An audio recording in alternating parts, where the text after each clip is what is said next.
Hujambo mpenzi mtazamaji na karibu katika taarifa zetu za leo, na ni video za AI ambapo wananchi wamezitengeneza kumkejeli Rais Samia Suluhu wa familia yake pamoja na Jakaya Kikwete katika mawaziri.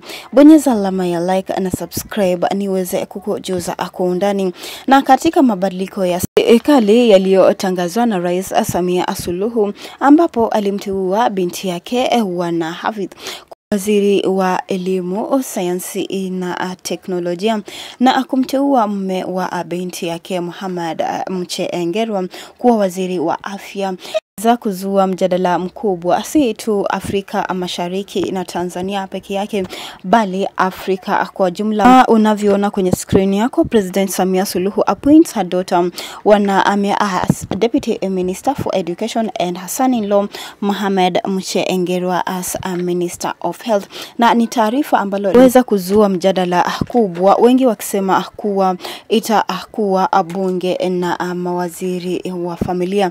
Lakini tungependa kusikia kutoka kwako, tueleze maoni yako hapo chini kuhusiana na hawa mawaziri ambao Rais Samia Suluhu aliweza kuwateua. Miongoni mwa mawaziri wa serikali ya Samia Suluhu pia kuna Ridhiwani Jakaya Kikwete ambaye ni mtoto wa rais wa zamani Jakaya Kikwete. Atahudumu kama waziri katika ofisi ya rais kwa masuala ya usimamizi wa utumishi wa umma na utawala bora.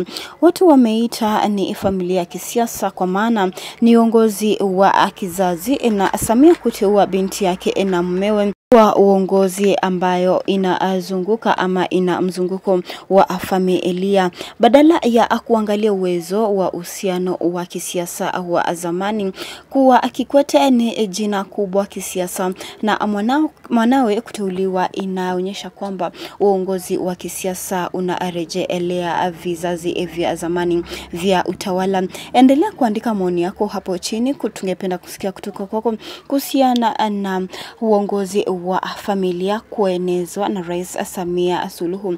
Hii uteuzi viongozi wa upinzani na baadhi ya wananchi wameweza kusema kuwa itaharibu uwajibikaji na utendakazi. Hawatawajibika kazini kwa kuwa wanatoka katika familia za dynasty, na kuna mwananchi ambaye ataweza kuuliza maswali yoyote, na kuwa kutakuwa sana na kutowajibika kazini, na pia hakutakuwa na utendakaji kazi.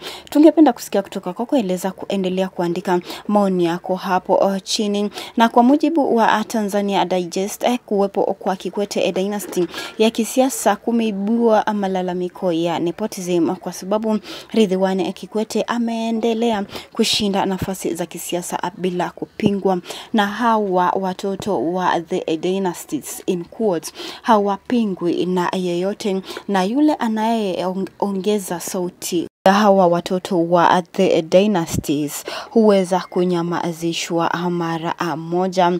Na hili ndilo gumzo limeweza kuzua taharuki kubwa katika mawaziri ambao Rais Samia Suluhu aliweza kuwateua, wengi wakisema kuwa hawa mawaziri wameja familia na litakuwa mawaziri wa familia na hakutakuwa na ebikaji na pia utendaji kazi kwa maana wananchi wanahisi kuwa hawana ruhusa, ama wakati watakapokuwa wasema kuwa hawafanyi kazi wataweza kunyamazishwa mara moja. Na hili ndilo changamoto kwa sasa linalokumba Tanzania. Lakini tungependa kusikia kutoka kwako, je, unahisi kuwa hawa mawaziri ambao Rais Samia Suluhu aliweza kuwateua, je, unahisi kwamba wametosha mboga ama hawajatosha? Tungependa kusikia kutoka kwako, kwa nini hawajatosha mboga, na ikiwa kama wametosha tueleze sababu ni zipi kwa nini wametosha. Kama mbunge wa jimbo la Kigoma Kaskazini aliweza kusema dhahiri sasa ni bunge la mashemeji. Huyu ameweza kuandika na kusema Watanzania lazima tuamini utawala huu ni wa shetani. Cha msingi kujipanga kutoa mapinduzi dhidi ya udhalimu hayafanyi kwa maombi, ni mapambano mpaka tone la mwisho la damu. Mungu atusaidie, amen. Na ni baadhi tu ya maoni, wengi wakisema kuwa wameweza kukerwa na uongozi wa chama cha Mapinduzi kiongozwa na Rais Daktari Mama Samia Suluhu na kuwa wamechoka. Tueleze maoni yako hapo chini, na pia usisahau bonyeza alama ya like na subscribe hapa chini. Tungependa ufanye hivyo, na asante kwa kufanya hivyo. Bye bye.